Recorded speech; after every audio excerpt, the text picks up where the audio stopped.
the change. We are the change. Together we make the difference. By ourselves we are powerless, but together we can change America. We can bring the energy to America that it needs now to stand tall and strong and be the country that we always knew America could be. So I want to thank everyone for coming out today. Well, today I have a lot to say. And Antoine Hilsman, my communications director, said I have to say everything. So bear with me. I'm going to walk you through not only why I'm running for the U.S. House of Representatives from Alabama District 2, but I'm going to also engage you into thinking more deeply about why we're all here today and why we need to take this campaign into the streets all over Alabama. To those who long for politics that speaks to their needs instead of fueling their anxiety, to those who find their voices choked by politicians that have confused neglect for governance, to those who reside on the margins of their counties and their cities, feeling a despair that's not reflected by their peers or their leaders, I come before you with these words. We are here.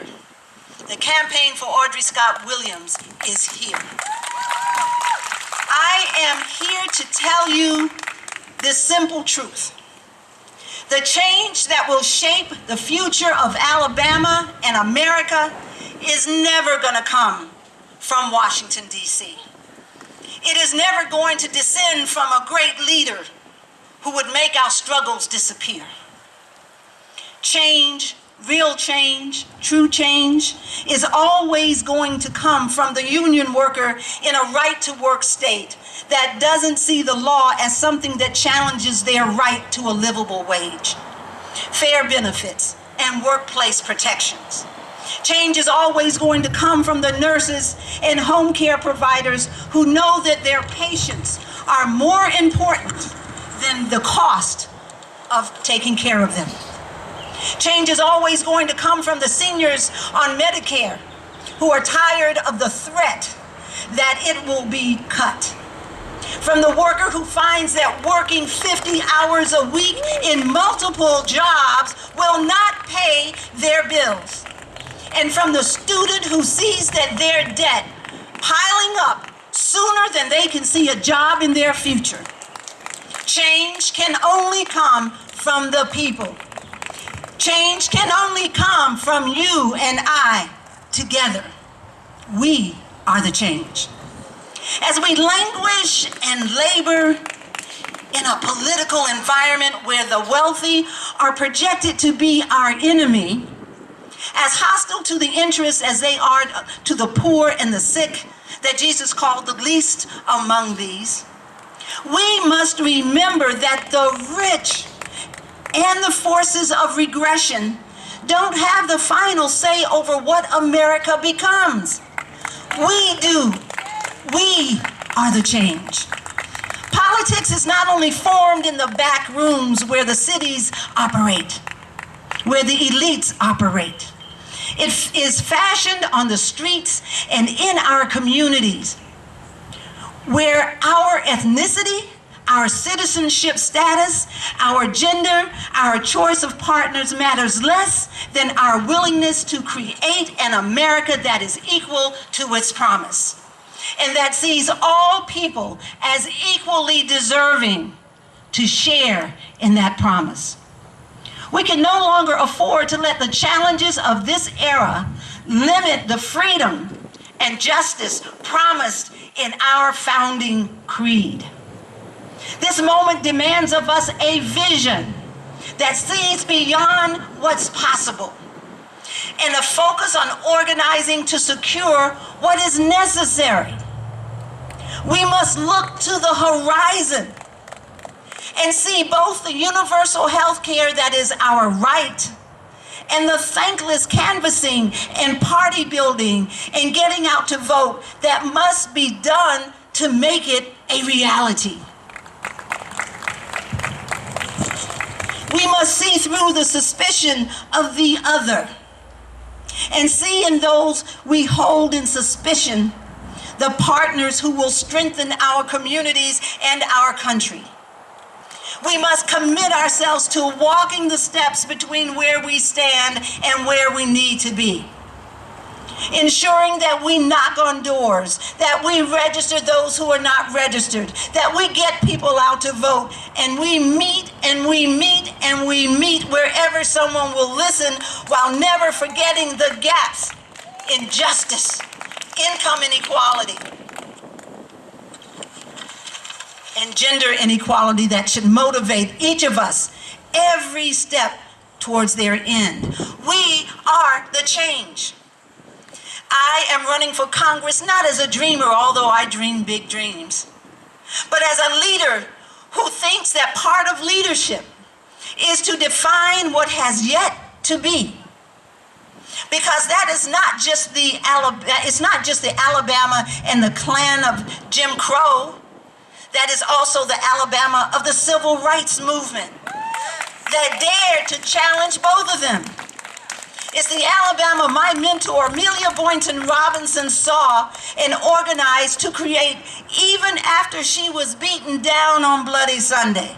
She was back up by the next Sunday, and she stayed strong until she crossed the Edmund Pettus Bridge from Selma to Montgomery.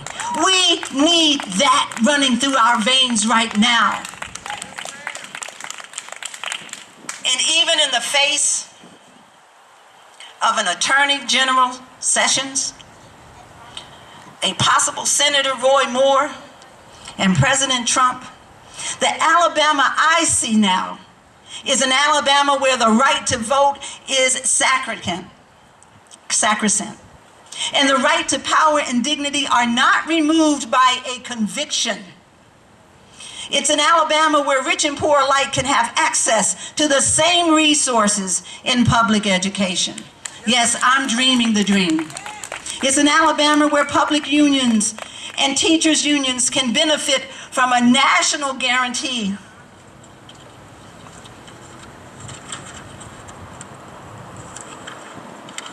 of collective bargaining rights. It's an Alabama where businesses don't make paying less to Alabama workers the price of relocating here. It's an Alabama that can see our standing as the fourth poorest state as a problem addressed by a livable wage instead of just a fact to be ignored. It's the Alabama that can only come to pass through collective efforts to become and create the change we need to see. We are that change. The challenges they have never outweighed the possibilities in Alabama. And so long as we remember that, they never will.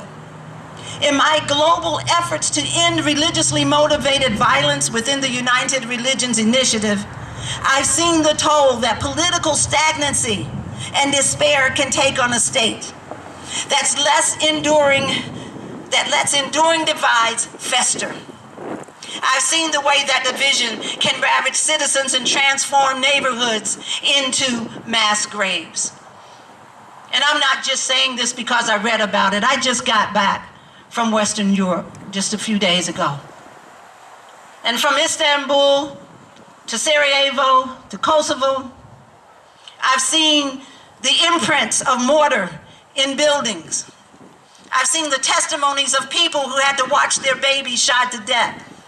I had to hear these stories, and it made me think not just about what was happening there, but what's happening right here in our own states and in our own country when we have militarized our citizens, at the same time driven hatred between groups high. The only thing I could hold in my heart in that moment was the awareness is that if we're not careful, that could be us. As we stand here on the backdrop of national eruption, a potential national eruption, we must never forget, I take that as an amen call. We must never forget that it is our choices and our actions that will determine how that eruption will look. It is our efforts that will either awaken a beloved community, allowing a festering discontent to destroy the potential of the American dream. That choice is ours. We are the change. As agents of change, we are burdened and blessed with the moral responsibility to see in our neighbors and our peers the engine of a new Alabama. We are that change. One that looks at our empty storefronts and our crumbling schools and our weathered roads and see an obligation to build that overrules the penchant to stand idle and silent. The enemy of our nation and our district is not the Republican Party, is not the Democratic Party, whether it's going too far right or too far left.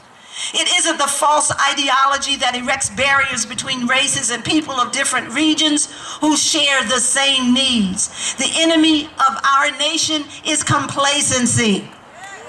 It is silence in the face of injustice. It is inaction in the face of oppression. It is paralysis in the face of destitution. The enemy of our nation is the understanding that we deserve better while we live disconnected from the motivation to channel that understanding into our empty county party seats, into our under-supported organizations, into the voices and leaders of today, and into the streets we walk down and the neighborhoods we live in. Silence is not an option. We are the change is not just a slogan. And I want you to remember that. Every campaign has a slogan, and we've adopted "We are the change," but not because it's a slogan, but because it's a reflection of the fact that the politics of today and tomorrow is no more and no less than what we make of it. We are the change. As we leave here today and return to our families and communities who hold a stake in the outcome of this election, we should ask ourselves, what work has gone undone? Hear me. What work has gone undone to create the Alabama that our communities deserve? We should ask ourselves whose voices are excluded from mainstream politics. And we should remember that there is no strong America if we cannot secure a place for everyone. There is no strong America that sees the poor and unemployed as less deserving than the rich and successful. There is no strong America that calls itself a democracy while denying this franchise to the black citizens who fought so hard for it. There is no strong America that looks at the sick and the poor as the problem, while turning around and taxing them to increase the incomes of the rich. There is no strong America that limits foreign policy to war, while disengaging from the treatment of our veterans or the trade policies that let corporations threaten collective bargaining nationally and internationally.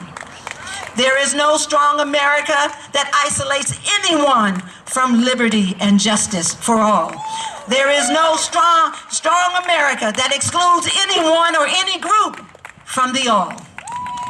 There is no strong America if only the few have a say in what that America will be. I am Audri Scott Williams, and I hereby declare my candidacy to be your representative in the U.S. House of Representatives, District 2 of Alabama.